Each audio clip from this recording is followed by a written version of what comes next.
Le Mac des Sports de ce lundi nous permet de vous parler de taekwondo, le MMA, du judo et de football. C'est cela notre sommaire du jour. Les chroniqueurs habituels seront avec moi dans la deuxième partie de l'émission. Restez avec nous, on se retrouve dans quelques secondes. Ouvrons notre émission avec le taekwondo où jusque-là, la Fédération congolaise de taekwondo n'arrive toujours pas à organiser l'Assemblée générale élective. Et pour débattre sur le sujet, nous avons sur ce plateau Maître Morel Talani, président du collectif des ceintures noires de taekwondo. Au jour d'aujourd'hui, presque la majorité des fédérations ont renouvelé leur bureau fédéral, mais au taekwondo, vous tissez du mauvais coton. Que se passe-t-il, Maître Talani? Merci beaucoup, Francis Dadé, pour cette question. Effectivement, au taekwondo, comme vous pouvez le constater, nous faisons partie des fédérations qui n'ont pas répondu aux critères, qui n'obéissent pas aux critères relatifs au renouvellement des fédérations du fait de n'avoir pas organisé de championnat national. Et aujourd'hui, nous vivons une période d'hibernation qui n'arrange pas l'évolution de notre discipline sur le plan national. Et aujourd'hui, nous pouvons constater que notre président, le président de la fédération sortant, ne jouit plus de sa légitimité statutaire. Donc, de fait, devait, tenant compte des dispositions administratives sportives, nous pouvons dire déjà qu'il y a une vacance de pouvoir qui ne dit pas son nom puisque ça fait pratiquement 8 mois qu'il est en fin de mandat et que jusque-là, la situation perdure. Voilà pourquoi nous, en tant que collectif des ceintures noires de taekwondo du Congo, nous essayons de prendre le taureau par les cornes pour permettre à ce que susciter notre ministère de tutelle à faire de telle sorte que nous puissions aller vers une commission de normalisation, ce qui permettra à ce qu'il y ait la fiabilisation du corps électoral, le seul élément pouvant permettre la tenue d'une séance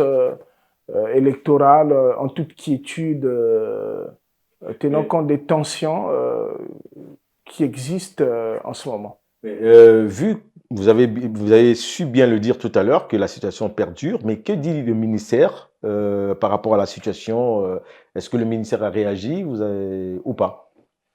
Le plus souvent, en ce qui concerne la gestion sportive, tenant compte des normes nationales et internationales, lorsqu'une situation, une fédération se retrouve dans une telle situation, le ministère instruit le Comité national olympique qui est censé être le pont entre le ministère et les fédérations et les structures internationales, à prendre le dossier en main, rentrer en contact avec l'instance confédérale et avec l'instance confédérale se convenir de la mise en place d'une commission de normalisation. Et nous osons croire que le ministère a déjà instruit le Comité national olympique, quitte maintenant au Comité national olympique, si cela a été fait, de se mettre à pied d'œuvre pour que, effectivement, ce processus-là soit lancé et que les taekwondoïnes, à travers le renouvellement des instances, puissent reprendre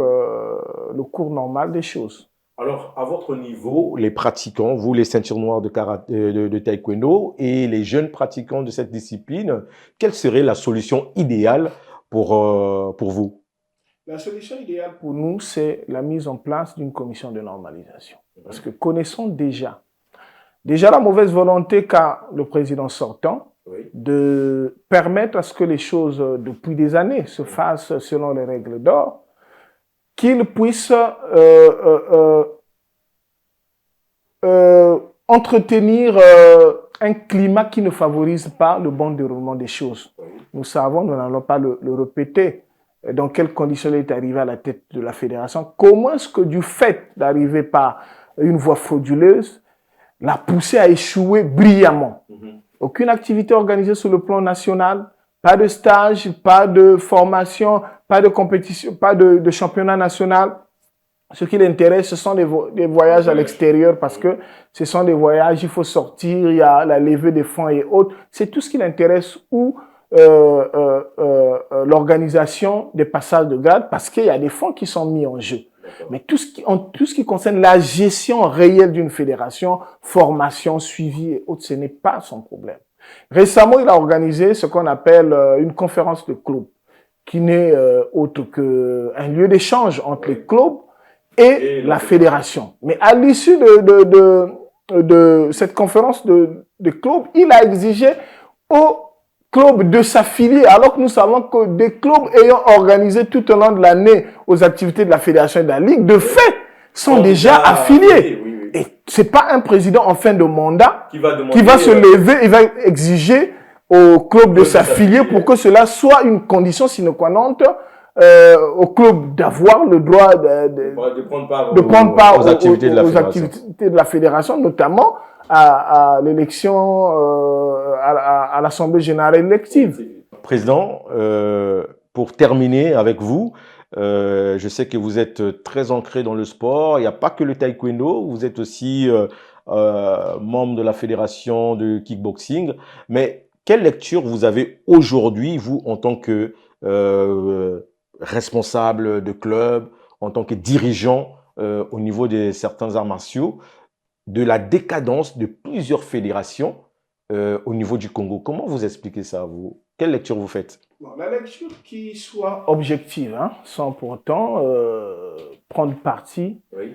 Il s'agit pour moi, je dis, du ministère des Sports, notre ministère de tutelle, à prendre à bras le corps la situation réelle du sport. Sans financement, sans accompagnement du ministère, aucune fédération ne peut prospérer. Et aujourd'hui, nous savons que pour chaque ministère, il y a quand même des lignes budgétaires qui sont à signer, qui permettent aux fédérations aujourd'hui de pouvoir réaliser leurs activités, tant sur le plan national, tant sur le plan international. Alors nous remarquons, beaucoup de présidents des fédérations s'investissent avec leurs fonds propres pour préparer les équipes à participer à certaines activités au niveau continental et international, mais arrivé au moment où le ministère est censé les accompagner, nous remarquons parfois des lignes budgétaires sont dégagées, mais les fédérations ne rentrent pas en possession de ce qui leur revient de droit. Alors, il faut nous poser la question de savoir, est-ce que le problème c'est la fédération? Est-ce que le problème c'est le ministère? C'est une situation qui est réelle. Et aujourd'hui, nous formons des athlètes. Et lorsque nous formons ces athlètes, c'est pour permettre à ces athlètes-là de s'exprimer, non pas seulement au niveau national, mais également de représenter le pays à l'extérieur. Vous ne pouvez pas imaginer aujourd'hui, lorsque l'hymne national d'un pays retentit à une compétition internationale, ce que ça fait. Et lorsqu'on n'a pas été compétiteur, lorsqu'on n'a pas géré directement, on a du mal à comprendre ce que ça fait. On a du mal à comprendre. Le sport unit les peuples. Le sport joue un rôle important dans la pacification des peuples et dans le processus de paix dans un pays et à l'échelle internationale. En tout cas, merci beaucoup d'avoir été avec nous aujourd'hui, mais on aura encore le plaisir de vous recevoir pour essayer de profiter encore un peu plus de vous parce qu'il y a tellement de choses à dire au niveau du sport que vous serez bien la bienvenue sur ce plateau. Merci beaucoup, Dadé, pour essayer un peu de chuter. Oui. C'est l'occasion pour nous de lancer un appel vibrant au ministère des Sports, qui est notre ministère de tutelle, et le Comité national olympique, d'avoir un regard assez particulier sur la situation du taekwondo. Parce que récemment déjà, le président a engagé la fédération en envoyant une équipe participer à une compétition confédérale au niveau d'Addis Abeba. Oui. Ce qui est d'ailleurs une bonne chose, bien que cela ait été financé par l'un des prétendants candidats, qui est une bonne chose. Mais dans les normes, le président ne devait plus s'engager dans ce genre d'activité. Okay. Tout simplement parce que il n'a plus la légitimité statutaire, tenant compte de sa situation actuelle. Okay. Merci beaucoup de nous avoir éclairé sur ce point. En tout cas, bonne chance aux taekwondoïnes congolais. On espère que vous allez trouver solution. Mais changeons de sujet pour parler des Diables Rouges de MMA qui sont actuellement en préparation pour les championnats d'Afrique qui vont se dérouler en Angola du 4 au 10 mai prochain.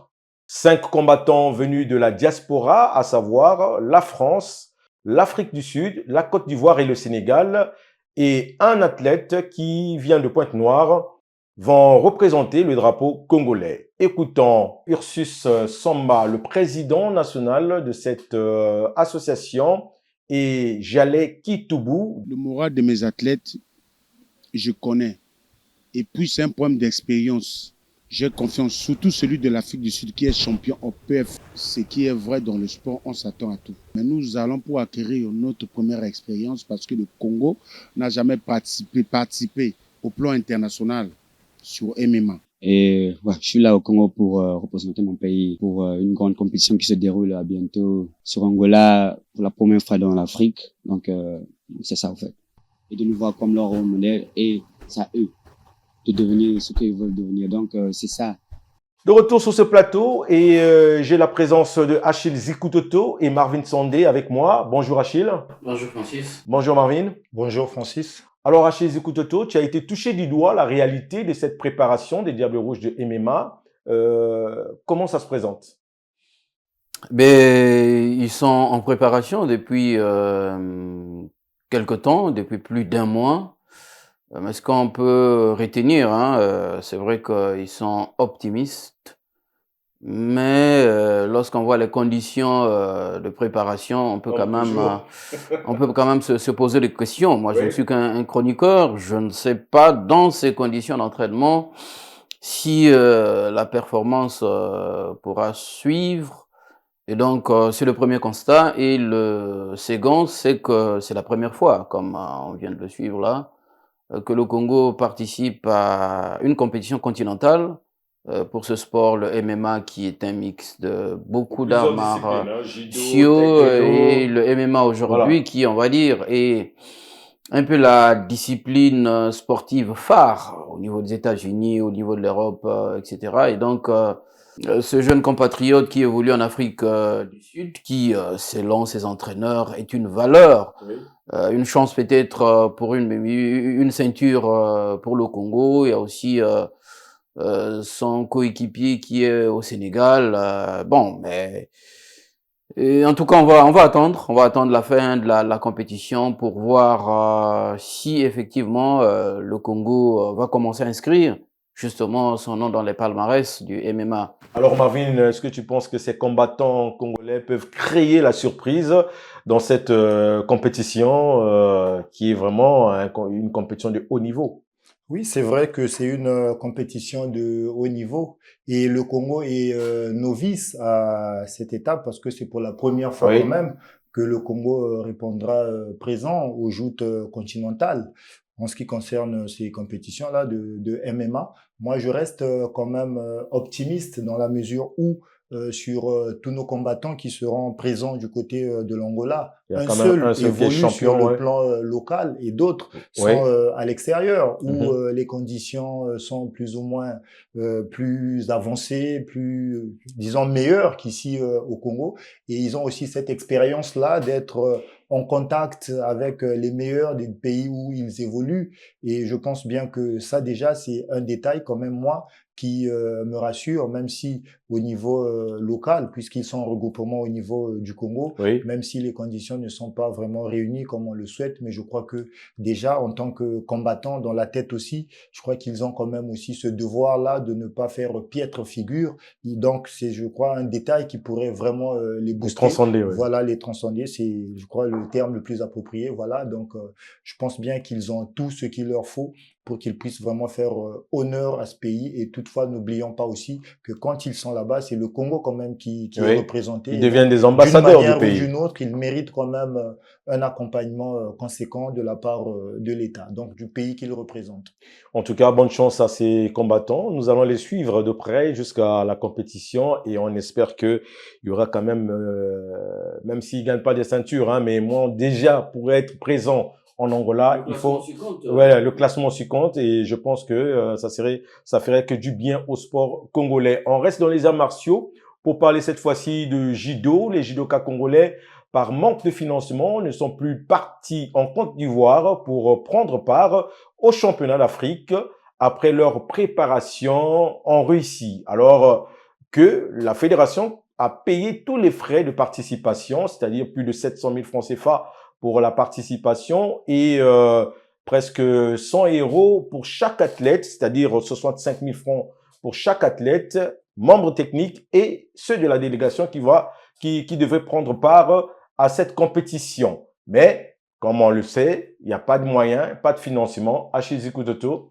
quelle est ta réaction par rapport à cela? Alors Francis Dadema Biala, c'est extrêmement décevant pour une fédération comme celle du judo qui récemment a été sanctionnée par l'instance internationale, qui est revenue sur l'échiquier international. On a vu comment cette fédération est en train de se battre, on va dire seule, d'abord avec cet Open au Sénégal, Oui. où la délégation congolaise a ramené beaucoup de médailles, dont les médailles d'or. Nous avons suivi comment la fédération, sur fonds propres, Oui.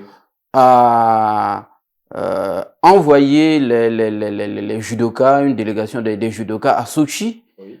en Russie, Et pour d'autres en Angola pour une en compétition. Angola, effectivement, les dames aussi, je crois, Oui. étaient à Kinshasa. À Kinshasa, oui. Tout cela sur fonds propres de la fédération pour maximiser les chances des médailles justement du Congo. Déjà que même ces préparations, puisque c'est à l'étranger, ce sont les Diables Rouges, ce serait le ministère du Sport, donc le gouvernement qui devait s'en charger, ce qui ne s'est pas fait. Et là, pour une fédération qui fait voyager justement les judokas, qui à la dernière minute, Francis, on parlerait quand même de près de 2 millions de francs CFA de droits de participation Oui. payés par la Fédération congolaise Francs propres. de judo. Mais je pense que la première chose, le bon sens, puisqu'ils ne sont pas partis, Oui. mais la nation, parce que nous savons tous que dans la charte de bonnes relations entre les fédérations fédérations et le ministère des Sports, il y a ce volet-là. Lorsqu'une équipe nationale ou un club va en international, c'est à l'État de payer. Donc, il faut qu'on rembourse. Le bon sens voudrait déjà que la Fédération congolaise de judo reçoive justement ces fonds-là, toutes les dépenses engagées. Oui. Alors, Marvin, comme a dit Achille, hein, il faudra quand même que si cela est vrai, il faudra quand même qu'on puisse savoir où est passé ces moyens. Et justement, c'est là où on demande aussi à la Cour de compte de ce pays de faire leur boulot, d'aller enquêter profondément où est passé l'argent si cela s'avérait vrai. Toi, comment tu réagis en sachant que la fédération de judo est en train on peut dire aujourd'hui, qui est en train de ramer contre courant? Première des choses, Dadé, c'est avec beaucoup de consternation que nous avons appris que les judokas ne vont plus effectuer ces déplacements. Oui. Donc, pour moi, je pense que c'est une façon claire de boycotter tout le bon travail qui se fait depuis un bon moment du côté de la fédération de judo par le président Francis Atta. Dans la mission qui est la sienne, en tout cas, il est en train de faire de très bonnes choses malgré le manque d'accompagnement, le manque de moyens conséquents. Il se bat et je crois que le fait qu'à la dernière minute, que l'État, ne l'ait vraiment pas accompagné jusqu'au bout, c'est quand même regrettable. Et étant donné qu'il y a quand même des petits bruits de gauche à droite qui disent que l'argent aurait été décaissé pour justement accompagner cette délégation de judo. Mais à la dernière minute, je crois que ce qui se passe, c'est quand même mettre en péril, je vais dire, une bonne partie de la jeunesse congolaise. Quand je parle de la jeunesse, ce sont ces judokas-là qui ne vivent que de cet art martial. Et aujourd'hui, nous savons qu'il y a beaucoup de programmes qui sont orientés justement vers le développement de la jeunesse en général. Et donc, de telles réalités, je crois qu'elles méritent quand même d'être sanctionnées. Et pour vraiment qu'il y ait des sanctions, il faut d'abord au préalable qu'il y ait des enquêtes.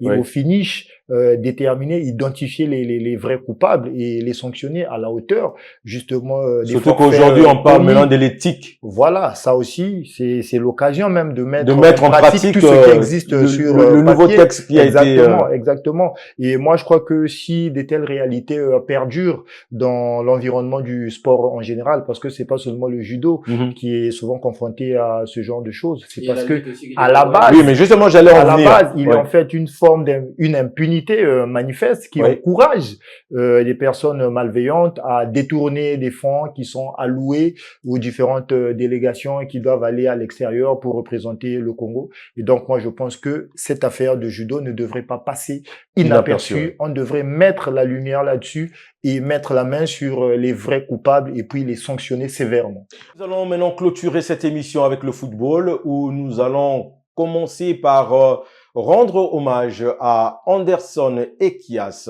un ancien footballeur, à travers cette rencontre qui a été organisée par le club de Vegas, parce qu'il a souvent joué avec ce club-là et la majorité de ses collègues ont maintenant ce club-là en main. Ensuite, tout cela dans ce reportage. Suivez.